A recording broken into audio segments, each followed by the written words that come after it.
तो पांचवा प्रश्न दिया है कि दी गई आकृति में डी त्रिभुज एबीसी के कर्ण एसी पर स्थित एक बिंदु है, जबकि बीडी लंब है एसी पर। सिद्ध कीजिए।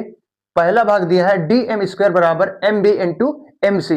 तो यहां पर आपके सामने त्रिभुज एबीसी दिया हुआ है, जिसमें एसी जो है ये कर्ण है, और एक कोण एबीसी आपका ये 90 डिग्री हो जाएगा, और जिसमें जो बीडी है ये लंब है एसी के ऊपर, और बीच में आपको एक चतुर्भुज दिख रहा होगा डी एन बी एम, ये आपका एक वर्ग हो जाएगा, क्योंकि इसका जो प्रत्येक कोण है ये 90 डिग्री का है, जिसमें डी एन बी एम के बराबर हम कर देंगे और डी एम को बी एन के बराबर कर देंगे। तो सबसे पहले हम लिख लेंगे जो चित्र में दिया है। तो लिखेंगे हम त्रिभुज एबीसी में, त्रिभुज एबीसी में बीडी लंब है एसी, और लिख लेंगे हम इसके बाद चतुर्भुज डी एन बी एम में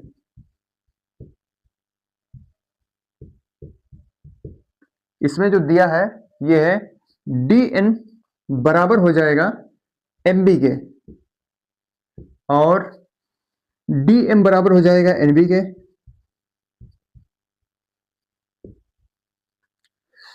तो हमें जो है यहां पर दो त्रिभुज लेना पड़ेगा, क्योंकि हमें सिद्ध करना है डी एम स्क्वायर बराबर M B into M C. तो आपको पहला त्रिभुज लेना है जो है सी डी एम, और दूसरा लेना है डी बी एम। तो आपको जो है दो त्रिभुज लेना है और इन्हें समरूप सिद्ध करना है। तो लिख लेंगे हम त्रिभुज सी डी एम व त्रिभुज डी बी एम में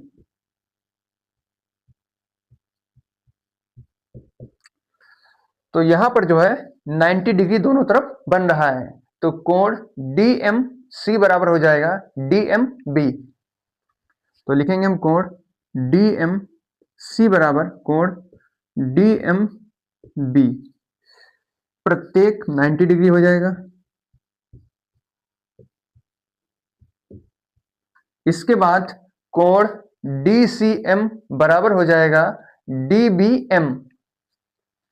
तो लिखेंगे हम कोण डी सी एम बराबर कोण डी बी एम। जब आप इस त्रिभुज को हल करके इनके कोणों को निकालेंगे तो यहां पर दोनों तरफ 45 डिग्री मिलता है, तो इसीलिए दोनों ये बराबर हो जाएंगे। तो इसके बाद लिखेंगे हम इसलिए त्रिभुज सी डी एम समरूप त्रिभुज डी बी एम। तो ये कोण कोण से समरूप हो जाएंगे। अगर दो त्रिभुज समरूप दिए हैं तो उनकी संगत भुजाएं समानुपातिक होती हैं। तो प्रमेय होती है आपकी कि समरूप त्रिभुजों की संगत भुजाएं समानुपातिक होती हैं। अगर हम इधर CD लेते हैं तो इधर हमें BD लेना पड़ेगा। अगर यहाँ पे हम DM लेते हैं तो DM की संगत भुजा BM हो जाएगी। अगर इधर हम CM लेते हैं तो इधर हमें DM लेना पड़ेगा, क्योंकि CM की संगत भुजा DM है। तो यहाँ पे लिखा पहले CD, तो लिखेंगे हम CD अपान, अब यहाँ पे लिखा है DB, तो लिख लेंगे हम DB बराबर DM और अपान BM। तो DM अपान BM हमने लिख लिया, बराबर अब की बार लिखेंगे हम CM अपान DM, CM अपान DM। हमें लाना है DM स्क्वायर, तो हम इन दोनों को जो है उठा लेंगे।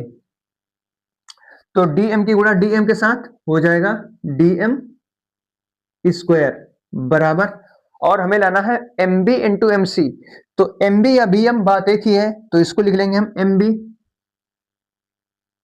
इंटू, अब यहां पे लिखा है CM, इस CM को जो है हम MC भी लिख सकते हैं, तो लिख लेंगे हम MC। तो ये हमारा जो है ये प्रूफ हो जाता है। अब इसके बाद हम सेकंड भाग को जो है प्रूफ करते हैं। अब हमें सिद्ध करना है DN स्क्वायर बराबर DM इंटू AN। तो सबसे पहले आपको लेना है त्रिभुज, त्रिभुज लेंगे हम ADN और DBN, ADN व त्रिभुज DBN। ये दोनों त्रिभुज आपको लेना है और इन्हें समरूप सिद्ध करना है। तो ADN ये आपका ऊपर वाला त्रिभुज हो जाएगा पहला, और DBN ये आपका सेकंड हो जाएगा। तो इन दोनों को हम जो है समरूप सिद्ध करेंगे। तो कोण AND बराबर हो जाएगा DNB, क्योंकि ये दोनों यहाँ पे समकोण बन रहे हैं। तो लिखेंगे हम कोण AND बराबर कोण DNB, ये हो जाएंगे 90 डिग्री। तो प्रत्येक 90 डिग्री। इसके बाद कोण DAN बराबर DBN, कोण DAN बराबर कोण DBN हो जाएगा, क्योंकि जब आप इन दोनों को हल करेंगे, निकालेंगे कोण, तो ये 45 डिग्री के आते हैं हल करने पर। तो इसलिए त्रिभुज ADN समरूप हो जाएगा त्रिभुज DBN के। हम जानते हैं कि समरूप त्रिभुजों की संगत भुजाएं समानुपातिक होती हैं। तो AD की संगत भुजा DB है, तो हो जाएगा AD अपान DB बराबर DN की संगत भुजा BN है, तो अपान BN बराबर AN की संगत भुजा DN है, तो लिखेंगे हम AN अपान DN। अब यहां पर हम इन दोनों को जो है हल कर लेंगे। तो DN की गुणा DN के साथ DN स्क्वायर हो जाएगा बराबर हमें लाना है DM इंटू AN।